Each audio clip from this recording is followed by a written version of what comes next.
नमस्कार दोस्तों, welcome back to my Hindi channel. और अब वक्त हो चला है एक कलेक्टिव रीडिंग का। और इस रीडिंग का मैसेज है, जो भी इससे रेजोनेट करता है वो कृपया करके कमेंट करके बताइएगा। हो सकता है आप इससे 100% रेजोनेट ना करें, कम भी कर सकते हैं। और इस चैनल में और भी वीडियोज़ हैं, आप ज़रा स्ट्रोल लीजिए और देखिए कि कोई और वीडियो भी हो सकता है जिससे आप रेजोनेट करें। Whether you resonate fully or not, do mention what you resonate with. Let's get started and let's find out कि सोर्स क्या चाहते हैं, आज हम क्या जानें। ये वीडियोस उन लोगों के लिए बनाए जा रहे हैं जो इस वक्त इनर वर्क जर्नी में है या असेंशन जर्नी में है। इनर वर्क करने का सबसे बड़ा रूल ही यही है कि we take responsibility for our own well being, for our own action and also for our own inner work. So शुरू करते हैं राइट नाउ।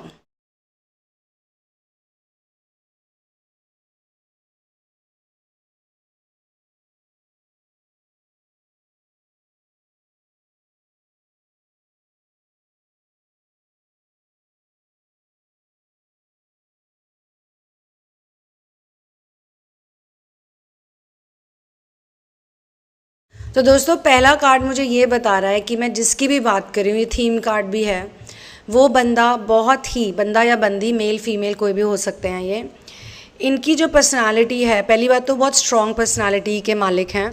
जिसकी भी मैं चैनलिंग कर रही हूँ, जिसकी भी एनर्जी पॉप आउट हो रही है इस वक्त कलेक्टिव के लिए, उसकी एनर्जी बहुत प्योर है, बहुत ही प्योर पर्सन है ये। इनका दिल बहुत ही ज़्यादा अच्छा है। इस इंसान के अंदर कोई भी पॉलिटिक्स, जालसाजी, कोई भी झूठ, कोई भी ऐसी चीज़ नहीं है, कोई भी ऐसी बात ये नहीं करते। ये टोटली ट्रूथफुल, ऑनेस्ट और सिंसियर पर्सन है। ये जो भी व्यक्ति हैं, इनकी इंटेलेक्चुअल नॉलेज बहुत ज़्यादा अच्छी है और इनका जो भी इंटेलेक्चुअल कैपेसिटी है बहुत स्ट्रॉन्ग है। उस व्यक्ति को, आपको बेकार की बातें पसंद नहीं है, आपका विजडम लेवल बहुत हाई है, आपको दुनियादारी, संसारिक बातें, इन सब में भी ज़्यादा इंटरेस्ट नहीं है। आप जो देखते हो कंटेंट, वो भी बहुत हाई वाइब्रेशन होता है, मतलब आपकी वाइब्रेशन बहुत हाई है।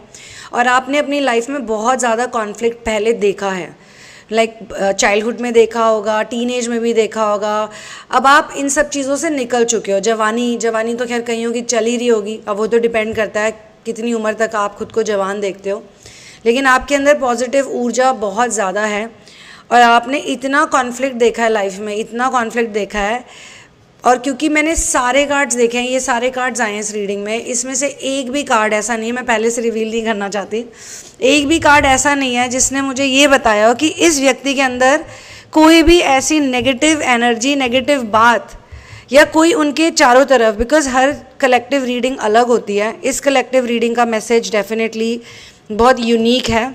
ये दिखाया जा रहा है मुझे कि इसके आगे जो भी व्यक्ति ये सुन रहा है, उसके आगे आपके जीवन में बस अच्छा ही अच्छा है।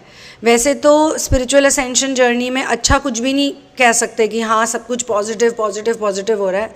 इसका मतलब ये है कि चाहे बाहर कितनी भी डिफ़िकल्टीज आएंगी, चैलेंजेस आएंगी, लेकिन आप अपने मन में स्टेबल और शांत रहोगे तो जो इंसान के अंदर होता है वही उसको बाहर की दुनिया में दिखाई देता है। बाहर की दुनिया में चाहे कुछ भी हो रहा हो, आप वॉर जोन के अंदर बैठे हो, लेकिन आपके मन में अगर शांति है तो आपके चारों तरफ पीस ही पीस होगा। और आप जहाँ भी जाओगे वहाँ पर आप पीस ही लेकर जाओगे, प्यार, पीस। आप बेसिकली एक बिल्कुल ही नए फेज़ में एंटर हो रहे हो और अब आपके जीवन में सब कुछ बदल जाएगा, सब कुछ।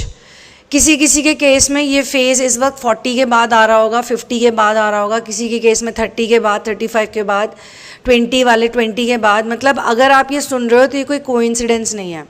आज के बाद से हो सकता है ये एक तरीके का साइन हो, मैसेज हो सकता है आपके मन में यही दुविधा चल रही हो इतने दिनों से, या आप इसी चीज़ पे वर्क कर रहे हो, आपको ऐसा लगता हो कि यार मैं हमेशा परेशान क्यों हो जाता हूँ या हो जाती हूँ, मुझे इतना फ़र्क क्यों पड़ता है। ये भी मुझे दिखाया जा रहा है कि आपका कुछ ऐसा नेचर रहा है पिछले कुछ दिनों में, पिछले कुछ सालों में, कि आपको खुद की इतनी चिंता नहीं होती जितनी आपको दूसरों की होती है। या तो आप किसी ना किसी मिशन वर्क में हो, या तो आपका नेचर ही ऐसा है, अगर आपके पास कुछ भी नहीं है, कोई फैसिलिटी नहीं है, कोई लग्जरी नहीं है, तो भी आपको चलेगा। लेकिन जिन लोगों की आप केयर करते हो उनके पास होना चाहिए सब कुछ। या आपके फैमिली भी हो सकती है, या आपके वो लोग भी हो सकते हैं जिनके लिए आप मिशन वर्क कर रहे हो। कोई एनिमल किंगडम से हो सकते हैं, कुछ ऐसे जीव जंतु जिनका आप ध्यान रखते हो, जिनको आप फीड करते हो, खाना खिलाते हो, दवाइयाँ देते हो। कोई बूढ़े बुजुर्ग हो सकते हैं, कोई बच्चे हो सकते हैं, मतलब कोई तो ऐसी चीज़ है जो आप करते हो जिसमें आप अपनी काफ़ी सारी इन्वेस्टमेंट भी करते हो सकता है दुनिया के लोग आपको कहते हो कि तुम कितने स्टूपिड हो, कभी अपने लिए भी कुछ कर लो, कभी अपने लिए भी कुछ सेविंग्स कर लो। बचपन से लेके आज तक आपका यही शौक़ रहा है या यही आदत रही है, ये नेचर है कि आपको करना है तो औरों के लिए। तो आपने कभी किसी भी कारण से अपने लिए ज़्यादा सोचा नहीं है, ठीक है। हो सकता है कि इस आध्यात्मिक जर्नी में आके, इनर वर्क जर्नी में आने के बाद आपने फिर भी अपने लिए सोचा, वो भी इसी वजह से सोचा क्योंकि आपको इनर वर्क करना था। आपको ये सारी जो दुनिया में जो कलह कलेश, नेगेटिव एनर्जी, ये सब है ना, इससे निकलना था। तभी आप इनर वर्क वर्ल्ड में, आपको शांति चाहिए थी, पीस चाहिए था, सुकून चाहिए था। तो आपने बोला कि यार मुझे ये पीस और सुकून कैसे मिलेगा। मुझे ऐसा भी दिखाया जा रहा है कि हो सकता है पास्ट में आप बहुत सारी जगहों में जा चुके हो, बहुत सारे मास्टर्स को फॉलो कर चुके हो, बहुत सारी बुक्स पढ़ चुके हो, जहाँ भी आपको लगा होगा कि यार यहाँ पे शायद कुछ अच्छा प्राप्त होगा, आप वहाँ गए हो, ठीक है। आपकी ये बिहेवियर इसलिए नहीं है कि आप कभी भी कहीं भी चले जाते हो, नहीं, क्योंकि आपने साइंटिफिक रीजनिंग भी करने की कोशिश करी है। स्पिरिचुअल असेंशन को आपने ऐसे नहीं लिया कि चलो बस चले जाओ किसी के भी शरण में, नहीं, आपने बहुत मेहनत करी है अब तक। तो अब आपकी जो लाइफ है वो चेंज हो जाएगी और ये जो फेज़ आएगा अब आपकी ज़िंदगी में, ये बहुत डिफरेंट फेज़ आ गया है और आपकी डिटर्मिनेशन बहुत डिफरेंट है। मतलब पहले आप जो भी चीज़ें करते थे फिज़िकल लेवल पे करते थे, अभी भी आप फिज़िकल चीज़ें करोगे फ्रॉम द आउटसाइड पर्सपेक्टिव, लेकिन अब आपका जो मेन फोकस है वो यहाँ पर है, ठीक है। मुझे ऐसा भी दिखाया जा रहा है, यूजुअली मैं इस टाइप की चैनलिंग्स इतनी करती नहीं हूँ, लेकिन फिर भी मैं कर रही हूँ क्योंकि जो मेरे सामने आएगा, जो भी कलेक्टिव के लिए आएगा, वो मुझे बोलना है सत्यता के साथ। मुझे इसमें एक पास्ट रिलेशनशिप, कोई पास्ट लवर भी दिखाई दे रहे हैं। आपकी ज़िंदगी में पहले कोई ऐसे व्यक्ति थे जो आए थे, कोई ऐसा इंसान था जो आया था या कुछ समय तक रहा हो। ये कोई टॉक्सिक रिलेशनशिप या टॉक्सिक पर्सनालिटी नहीं है, आप खुद इनके ट्रेट समझते हो। या ये भी हो सकता है जो आपके अंतर मन में चेंज आया, जो इतना बड़ा चेंज आ गया आपके अंदर, उसकी वजह से भी जो सामने वाली एनर्जी, सामने वाले व्यक्ति की एनर्जी, उसकी एनर्जी चेंज हो गई है। इस वक्त मैं कोई शब्द नहीं देना चाहती, कोई label like twin flame, star seed, ये वो कुछ भी नहीं, स्पेसिफिक पर्सन, क्योंकि हर जगह हर जगह के अलग अलग नाम होते हैं। अगर आप लॉ ऑफ अट्रैक्शन वर्ल्ड में जाओगे तो वहाँ कहते हैं specific person, twin flame world में जाओगे तो कहते हैं ट्विन फ्लेम। उसमें तो बहुत सारे हैं, कैटलिस्ट ट्विन फ्लेम है, फॉल्स ट्विन फ्लेम है, सोलमेट है, कार्मिक्स हैं। तो अलग अलग जगह के अलग अलग नाम हैं, लेकिन मुझे यहाँ पे क्लियरली ये दिखाया जा रहा है कि कोई व्यक्ति आपके पास्ट के हैं।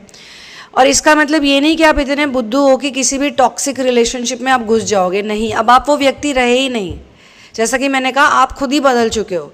अब जो आपकी लाइफ में हो रहा है ना, ये एक हील्ड एनर्जी के थ्रू हो रहा है, क्योंकि आप यहाँ से हील हो चुके हो।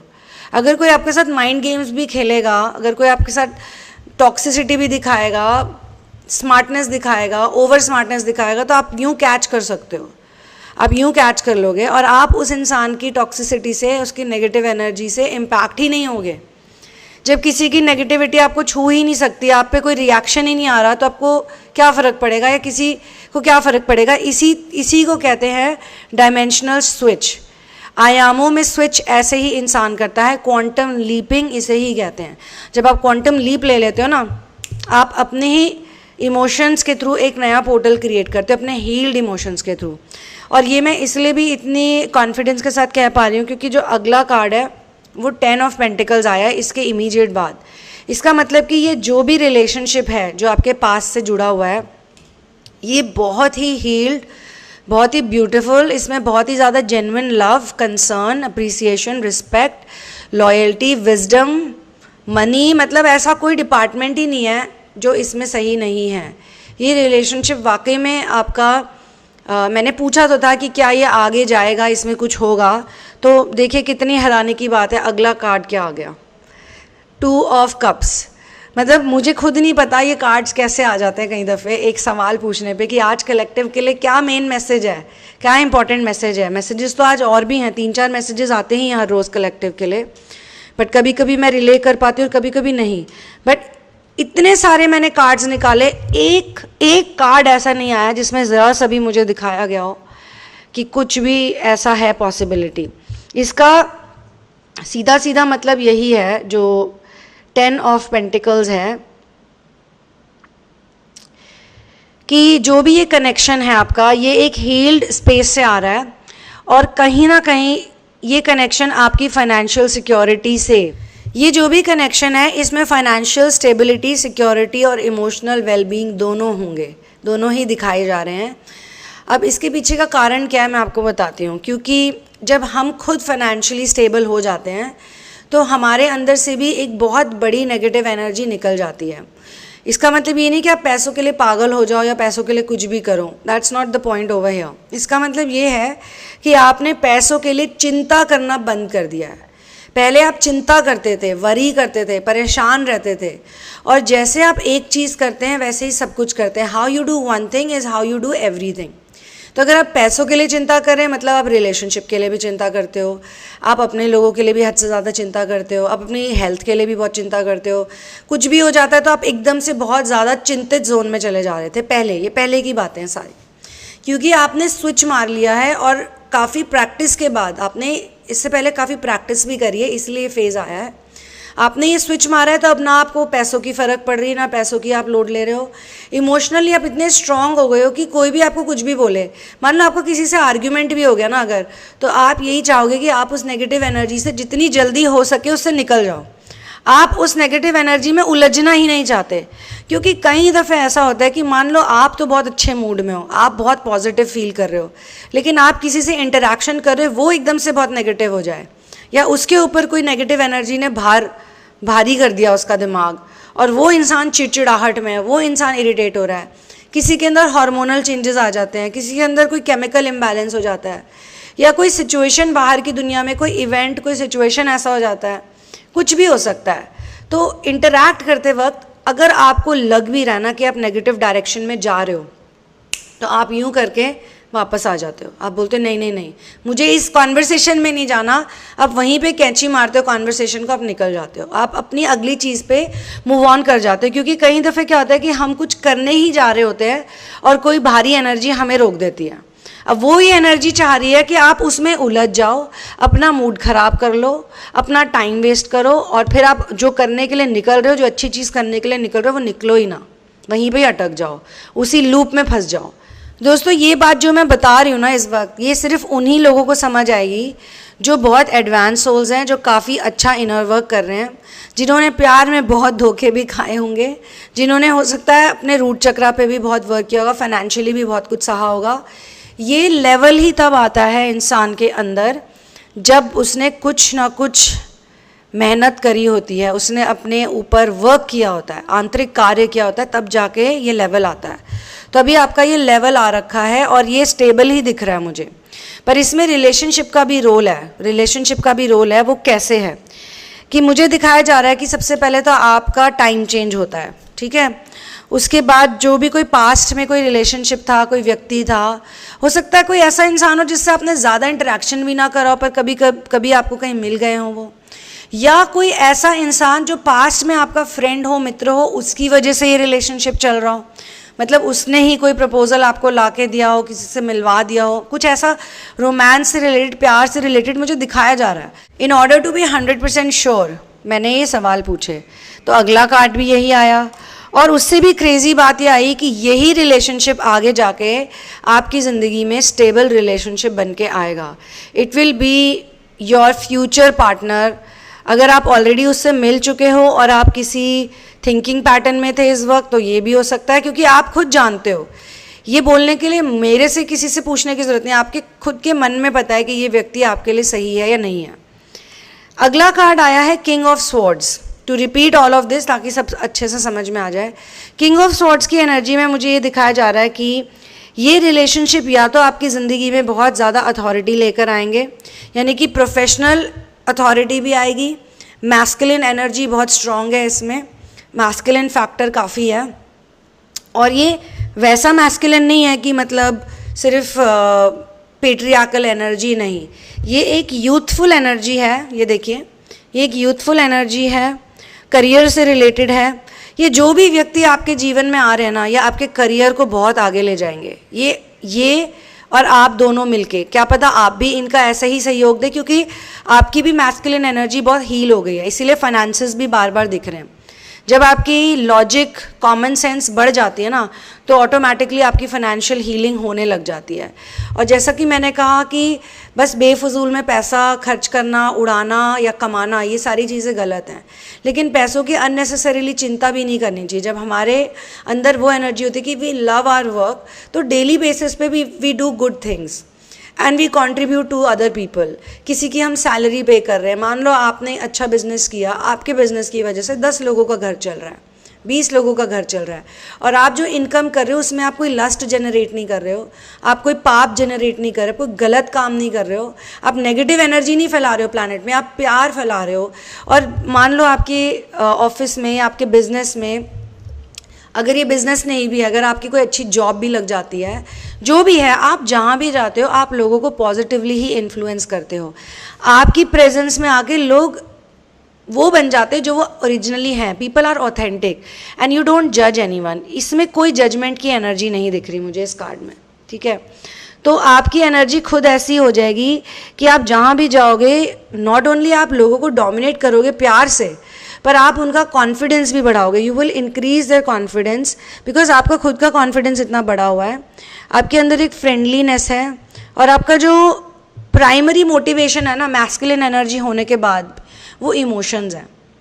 आप जहाँ भी जाना चाहते हो, आप लोगों के बीच में प्यार और इमोशनल सपोर्ट ही देना चाहते हो। मतलब ये बहुत ही यूनिक रीडिंग है, वाकई में बहुत यूनिक चैनलिंग है। और जो भी इससे रेजोनेट करता है, मेरे ख्याल से शुरू में ही मैंने कह दिया था, बहुत ही प्योर पर्सन है, बहुत ही लवेबल, बहुत लविंग, बहुत ऑथेंटिक। और लविंग और लवेबल होने का ये मतलब नहीं कि आप बुद्धू हो, इसीलिए ये कार्ड आया है।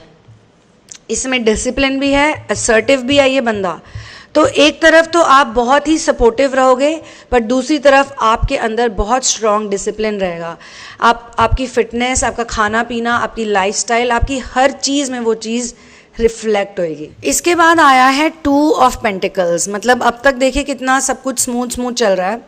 2 ऑफ पेंटिकल्स का मतलब ये होता है कि there will be an up and down. आप देखिए ये टाइड दिख रही है, ये ऊपर नीचे जा रही है, ये शिप ऊपर है, अब ये नीचे जाएगी, और ये जो व्यक्ति है ये अपने आप को बैलेंस कर रहा है। लेकिन इसका मतलब क्या है?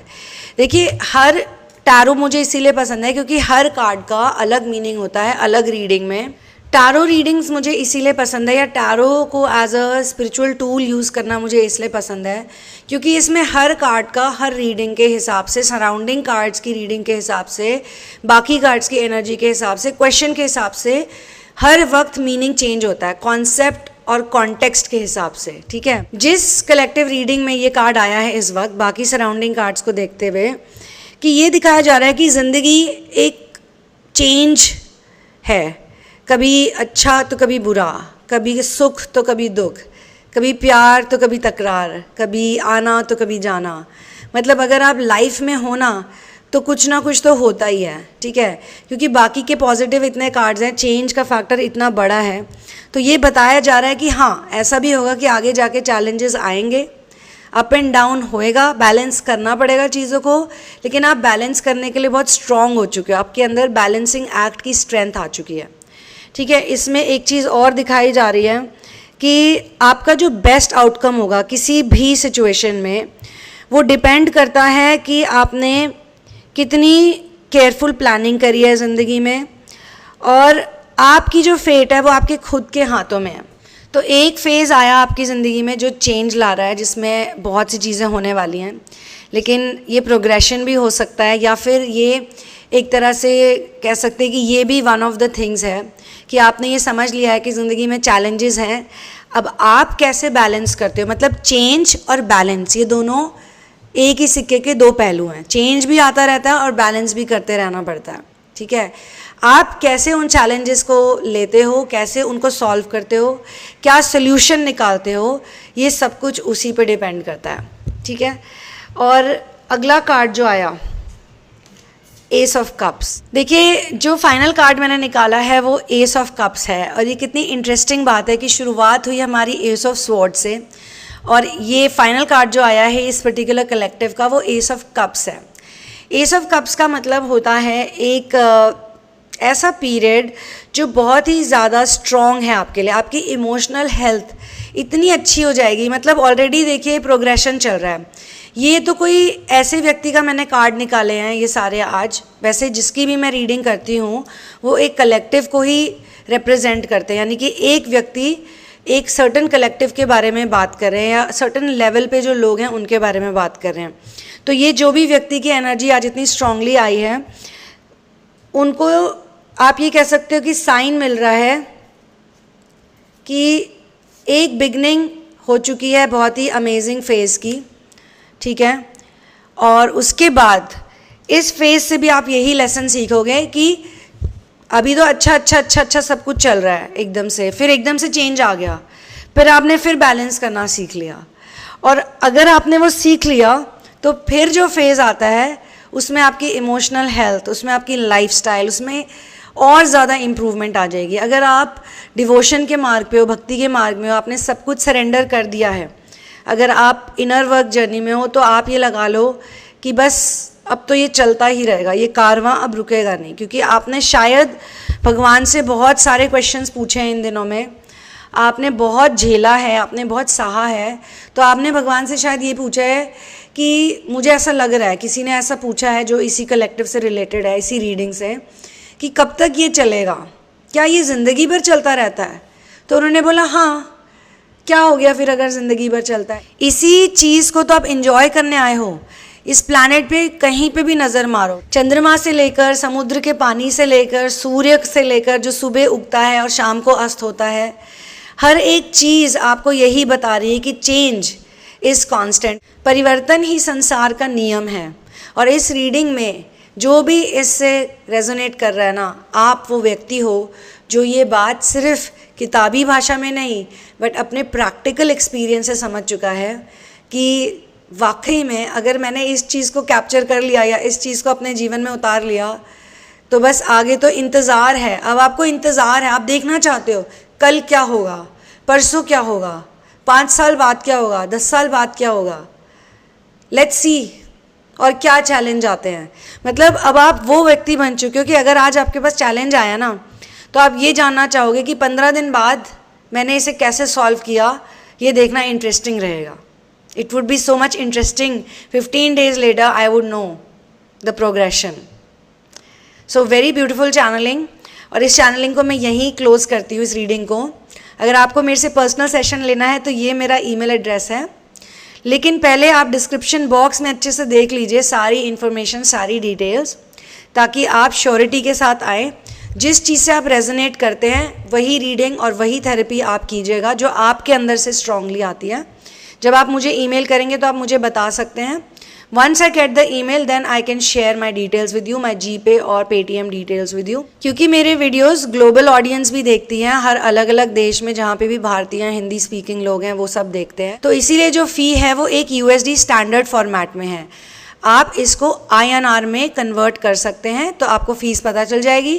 बस एक फ़ायदा ये है कि जो भी लोग बाहर होते हैं उनको पेपैल की फ़ीस देनी पड़ती है, इंडियंस को वो पेपैल की फ़ीस नहीं देनी पड़ेगी, वो एक डिडक्शन उनकी ओवरऑल रीडिंग में से या थेरेपी में से हो सकता है। So I will see you soon in another one love, peace out and जय श्री राम।